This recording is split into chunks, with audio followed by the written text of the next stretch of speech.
pulsating sea. Water pounding rock in a steady rhythm orchestrated by the moon and the wind. For man, there's a fascination with the sea, both compelling and challenging. The sea is a truly wondrous place, yet submits to no one. Home to many of the world's most interesting creatures, each with its own life cycle. And they too are a compelling and challenging part of the underwater landscape, essential in so many ways to fulfilling man's needs.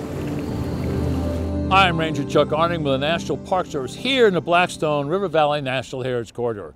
And I'm standing by the historically significant Blackstone River. The Blackstone River drops over 451 feet from the Worcester Hills to Narragansett Bay and powered the energy that created America's journey toward industrialization. Water power from these rivers throughout New England and the Northeast created the energy for this new republic to develop a growing economy. But it is true, as with most things in life, there are winners and there are losers. While the damming of the Blackstone River created the energy to create the mills and create the mill villages that we're so familiar with, it also prevented important fish species from migrating to their traditional spawning grounds upstream. Fish like the anatomist fish, the river herring, the shad, the alewife, and the Atlantic salmon no longer could go upstream to spawn. And these were important food sources for your local Native American tribes as well as colonial farmers, so especially during the hunger months of late February, March, and early April. It was the migration of these fish that sustained those who lived off the land. Once the rivers were dammed, the migrations ended. Vandalized dams, numerous lawsuits followed, but the need for energy to power mills trumped all other objections. The result, mills won, fish zero. So today we're going to take a look at the business of building fish ladders to allow those anatomous fish to get around the dams and begin the process of restoring nature's balance to the New England landscape. So join us as we take a look at the past, what the present situation is, and what the future for fish ladders holds. The truth of the matter is that the attempts to build a fish ladder here at Slater Mill have been going on for years. I've been in the valley over 20 years now, and one of the very early episodes of Along the Blackstone, episode 6, matter of fact, was about fish ladders. We interviewed Chris Powell of Rhode Island Fish and Wildlife to find out just how fish ladders worked and where else in Rhode Island they were operational and successful. The year, 1994. Today it's 2015. A bit of a gap. So what I'd like to do is revisit that interview with Chris Powell. He's retired now, but he does an excellent job of communicating just how fish ladders worked and the techniques they use to lure the fish to the entrance, a very important concept. Now, Chris, we're nowhere near to Blackstone today, are we? No, we're quite a distance from the Blackstone. We're in southern Rhode Island on the Pawcatuck River, which is one of our first restoration efforts in Rhode Island.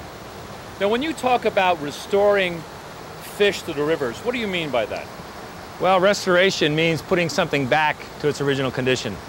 And since we can't go in and necessarily undo all the things that were done during the Industrial Revolution, like this dam, we put in what we call fish ladders. We enable the fish to pass over these dams by putting in structures, man-made structures, which allow them to ascend up to the top of the dam and move on up into their spawning areas. We're trying to get them back to where they used to go before the Industrial Revolution, before a lot of dams were built on our river systems.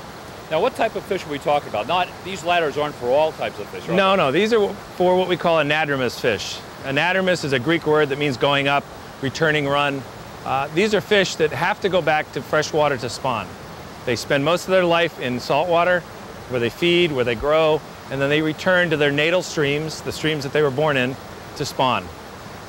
The fish that we're talking about, in this case, we're talking about Atlantic salmon, we're talking about alewives, or buckies as they're called around Rhode Island. We're talking about blueback herring, the river herring, and we're talking about American shad. Those seem to be the main fish that we are talking about. There are other anatomous fish, but those are the ones that we're focusing our efforts on in Rhode Island. Now, the actual act of spawning is an amazing phenomenon, isn't it? Correct, it is very amazing. And in that these fish, through evolutionary time, have developed this sense of returning to the exact stream that they were born in.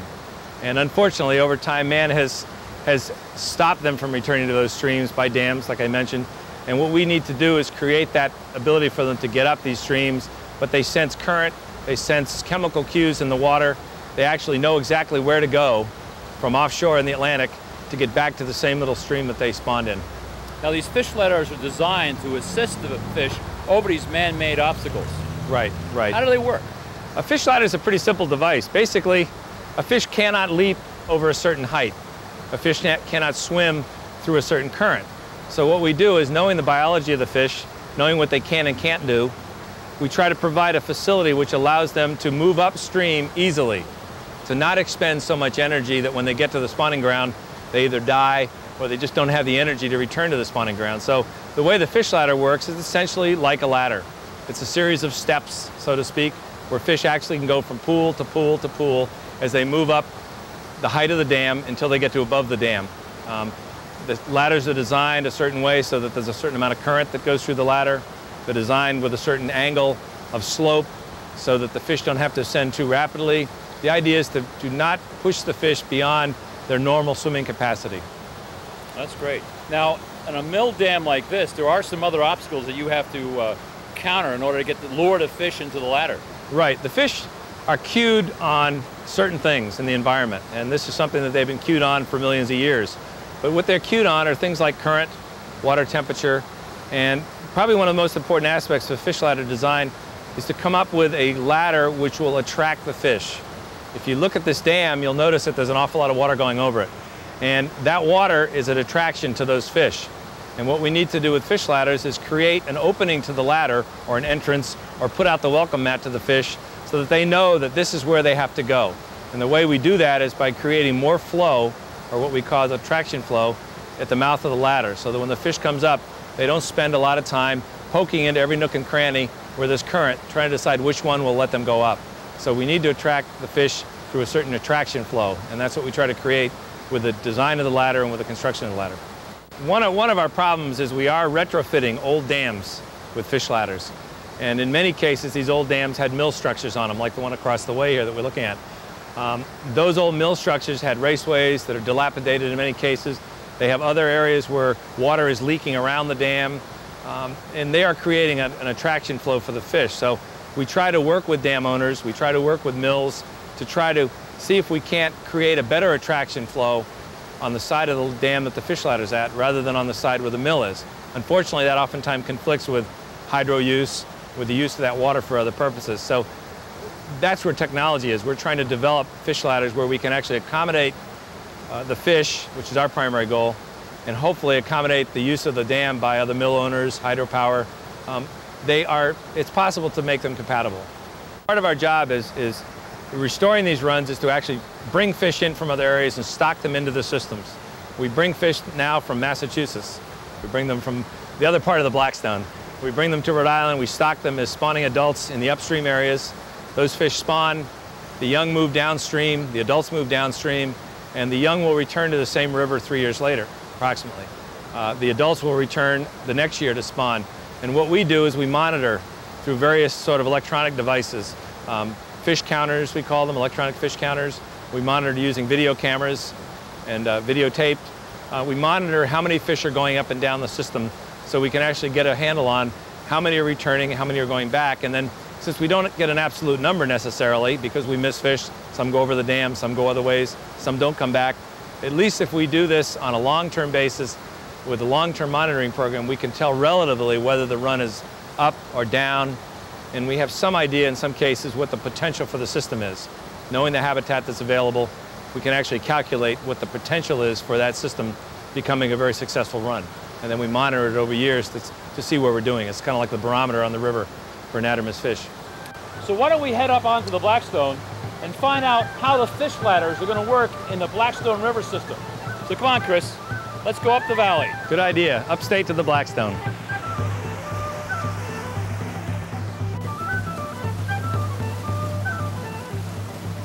About a year ago, the Rhode Island Division of Fish, Wildlife, and Estuarine Resources formed a special task force to look at anadromous fish restoration on the Blackstone River.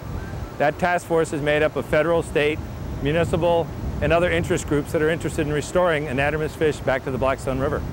Now, where's a good spawning area on the Blackstone? Well, what we did is we actually looked at the Blackstone River itself.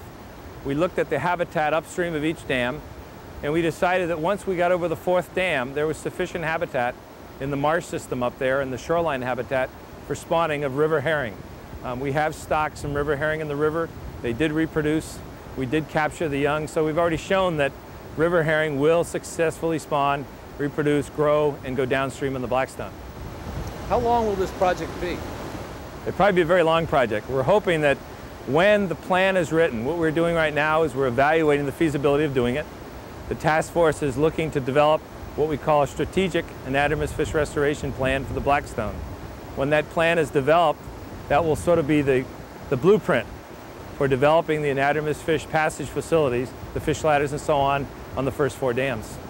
Now, some of the success you've had with, like the Gilbert Stewart birthplace, is very appropriate, because there you have a very historic, renovated, restored area, and you were able to successfully put a fish ladder there. And some of the lessons you learned from that partnership are also can be used here at Slater Mill. That's correct, that's correct. We have worked with the Gilbert Stewart people in Rhode Island, or in lower part of Rhode Island, southern Rhode Island, on the Gilbert Stewart fish passage area, and we have worked with them to sort of create that fish ladder which would fit in with the historic character of the Gilbert Stewart birthplace. And so far, everything has gone very well. We've worked it into the dam that they rebuilt. We've worked it into the historic nature of the site itself. And the people who are actually running the Gilbert Stewart birthplace are very pleased, because now they can tell 2 stories, not just the historic story, but they can tell the story of bringing back river herring to the Gilbert Stewart run. Fish ladders have been installed in historic areas before. They have been installed in such a way that they're compatible with the historic use, and they really don't take away from that historic use. Remember, the fish were here before the historic use was here, and a lot of people don't realize that, but I think that because the history is here and it's very important, and the Industrial Revolution and everything that happened along with it are important, we've been able to look at that area and sort of come back with designs which are compatible with the environment. Perfect opportunity. The anadromous fish were in this stream long before the Industrial Revolution, and now what we see is a great opportunity, because it's such a good river system, because the water quality is changing, because there's so much interest to bring back something to the river which long ago was here, and now we think we can bring it back and successfully do so. One of the many great projects the Blackstone River Valley National Heritage is involved with partnerships such as Rhode Island DEM and many, many other partners here in the valley to restore the valley to where it once was. Good luck, Chris. It sounds like a lot of fun and a lot of work, too. Well, someday we hope to be standing at this very spot and possibly watching river herring ascend a ladder, go up, ascend another couple ladders, and hopefully spawn, and watch their offspring 3 years later come back to the Blackstone.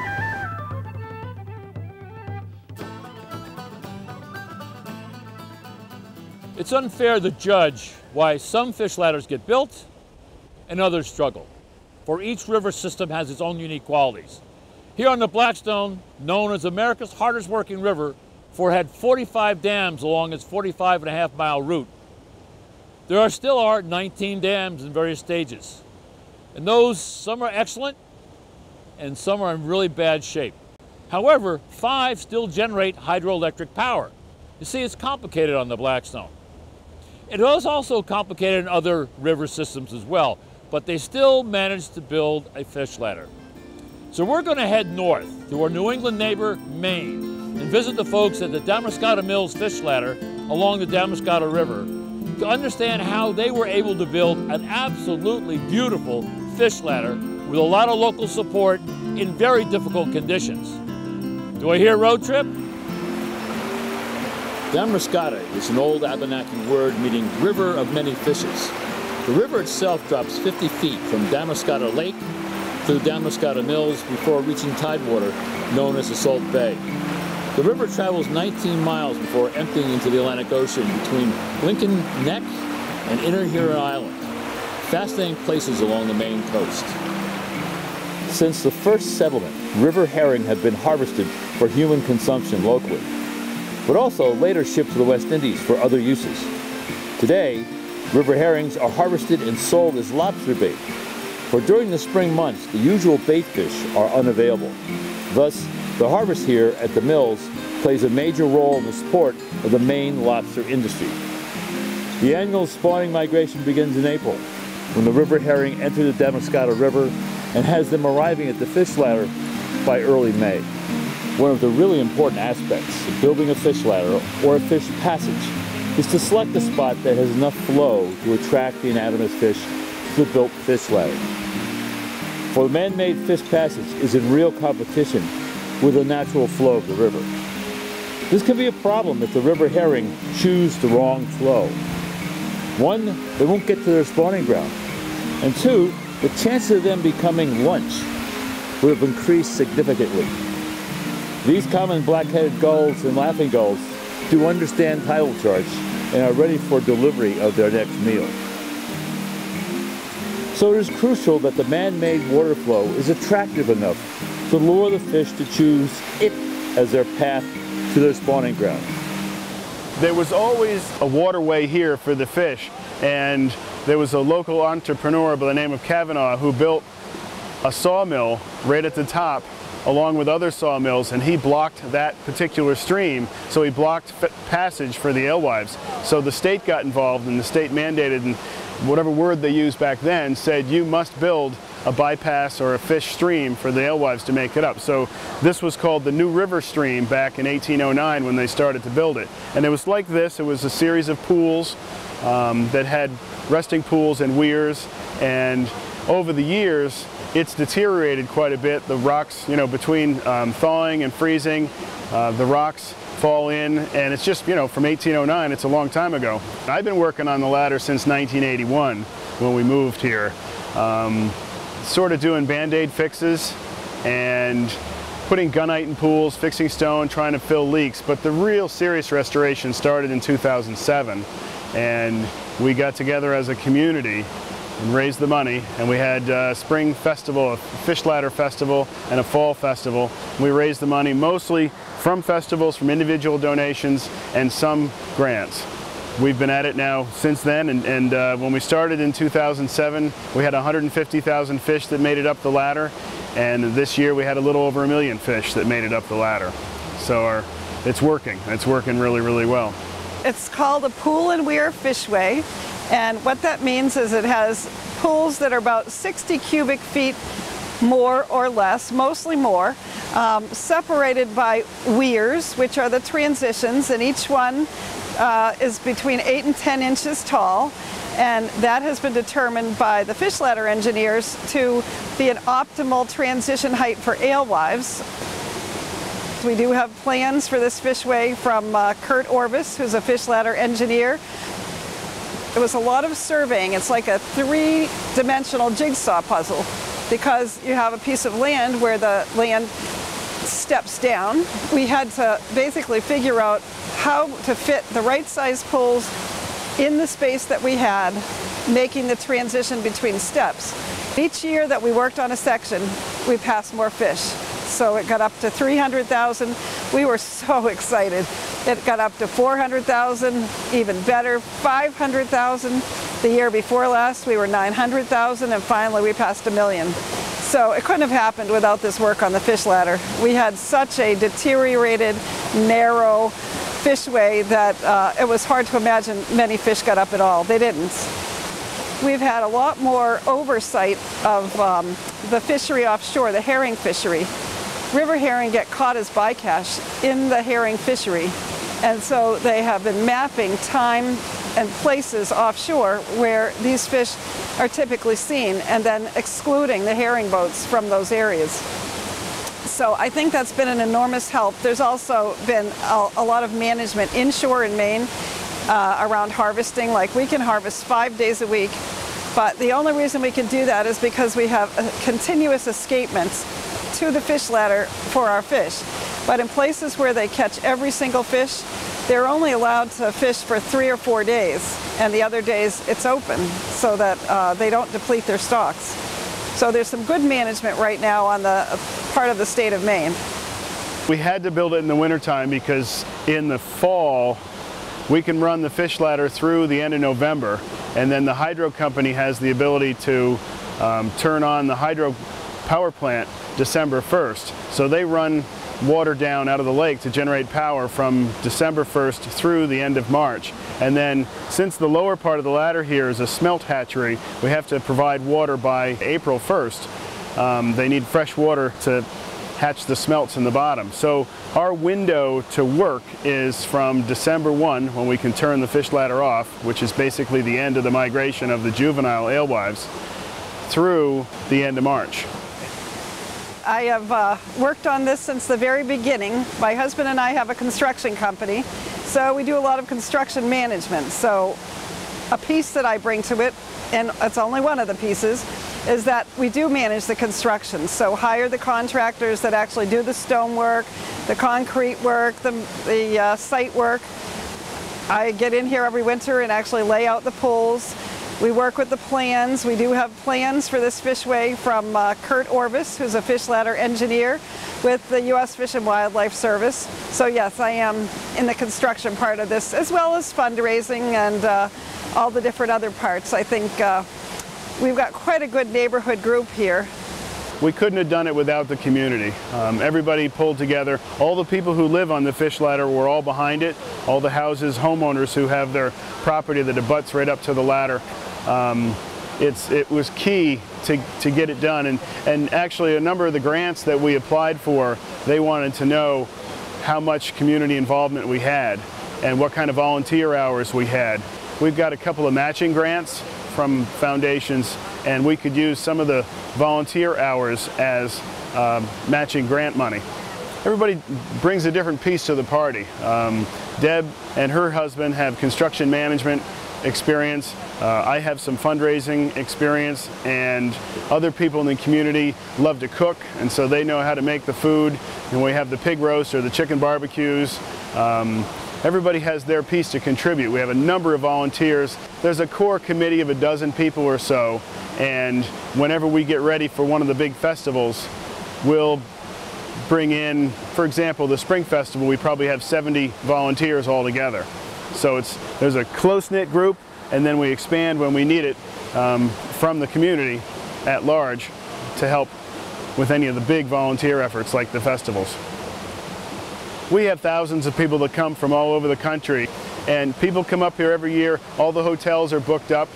People make their annual pilgrimage to come to the Damascotta Mills fish ladder. I've met people all across the country. You know, they'll say, "Where are you from?" I'll say, "From Maine." "Oh, where are you from in Maine?" "Well, I live in this little community called Damascotta Mills." And then they'll say, "Oh, well, I've been to the fish ladder there." Happens all the time. Those folks up in Maine sure know how to have a good time and get a fish ladder built all at the same time. We have some equally committed folks right here in the Blackstone Valley who are committed to making sure we get fish ladders built here in the Blackstone. But not one fish ladder, 3 fish ladders, part of a dam taken down. See, it's complicated here in the Blackstone. So let's catch up with Frank Geary, Friends of the Blackstone, one of our great volunteer groups and a real good partner, and Peter Coffin, coordinator for the Blackstone River Coalition, to see where we stand with building fish ladders here on the Blackstone River. The Blackstone really was a river that ran silver. There were so many fish in the river: shad, alewife, herring, striped bass. At one time, this was a wide area where there were many ways that the fish could go up over the rocks. But then, when they built the bridge, they brought everything together and they narrowed it. And then, of course, in 1793, when the industrialists came along in the state of Middleville, they even dammed it more, so there was more of a need for fish ladders. The problem is it's not just one fish ladder, it's 4 fish ladders. To get to their habitat to where they can lay, there's 4 dams in between here. And since these dams have been built, there haven't been that herring alewife production for 300 years. The good news is they've been designed and planned. The bad news is we don't have the skills and all the companies with the experience to build them. So it was put out to bid, and only one company bid on it. We're going out to bid again, and they thought maybe they could redesign. Maybe we don't have to build a fish passage. Maybe we could take down part of the dam instead. So it's complex, at 4 different sites and 4 different owners. The Valley Falls Marsh was the key to this project. When the Valley Falls Marsh was rehabilitated, at one time it was paved. It was the Lonsdale Drive-In. And then the Army Corps came in and turned it into what it was, a mill pond, a marsh. And that really was the ancient spawning grounds for all these fish. And those are through historical records that we know that. the water quality, which was significantly impaired by the Industrial Revolution, has gotten a lot cleaner. So the fish, if they can make it around the dams and make it up to their habitat at Valley Falls, the water quality is good enough to bring them back. Friends of the Blackstone. And our organization is a true nonprofit. No one gets paid. And our goal is to resurrect the river. And we've been very, very successful at it. We've been the organization that's behind raising about $4.3 million for this project. And that's federal, state, and local funds. It includes a lot of different various groups. The fishing, Rhode Island saltwater anglers, Weekapaug surf casters, Boy Scouts, elderly. We've gone to schools, we speak about the project. And we really have a lot of people in our area who are very interested in this. And they want to be part of this. Why wouldn't anyone want to be part of something that is a historic project to turn this river around and become once again the mighty Blackstone River? Great partners, local people making the states and the Fed agencies come together to really make it happen. They're raising money at the local level, but also there's been a lot of state and federal funding, a lot of habitat improvement. So the money is there for the first 2 dams. For the other 2, we're hoping we can take down one and the other one won't be as expensive. But the other key partner is the Army Corps of Engineers was brought in to help with the redesign. The good news is they have the great experience. The bad news is it takes them a little bit longer to do it. So they're working on the design for the Main Street Dam here. So this is a complex construction site, so they wanted to bid out both projects at once. And there's just not the experience. If we were out in the West where they've done a lot of these on a large scale. So the good news is a few years have gone by, experience has increased, and there's more and more interest to get it done. Just have to get it, the Main Street Dam final design. If I had 3 wishes, what would they be? I guess to make this site a little bit less complex, rather than having to do it as a package of 4, we could do them individually, and maybe the easy one first, which is the last one. The way it's worked out, we got to do the first 2 ones first, and it's a little more complex. Second would be if the Army Corps could figure out quickly, rather than building the fish ladder here at the Main Street Dam, we could take down the dam, but still have Sergeant's Trench bringing water to the hydro plant, but allowing fish passage at the critical time of the season. So it's a win-win. You could still have both. And then the third would be that it could happen quick enough in our lifetimes, Chuck, so we could see the expression on the kid's face when the fish are coming over. So that's going to be my wish, is that I can be here to see that site, because that'll be happening within our lifetimes.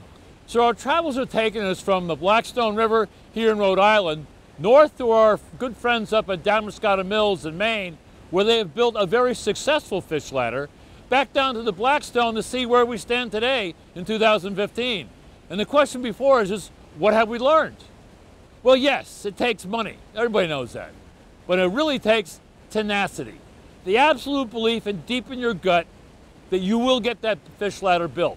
You will find the funds, you will find the partnerships to make it successful, you'll get the volunteers you need, you'll get all the skilled help necessary to make it built. Yes, it takes tenacity. And if you don't believe me, then why don't you head up north to Anatomist Mills this next coming up Memorial Day, because they'll make true believers out of you. So until next time, hope to see you on the Blackstone.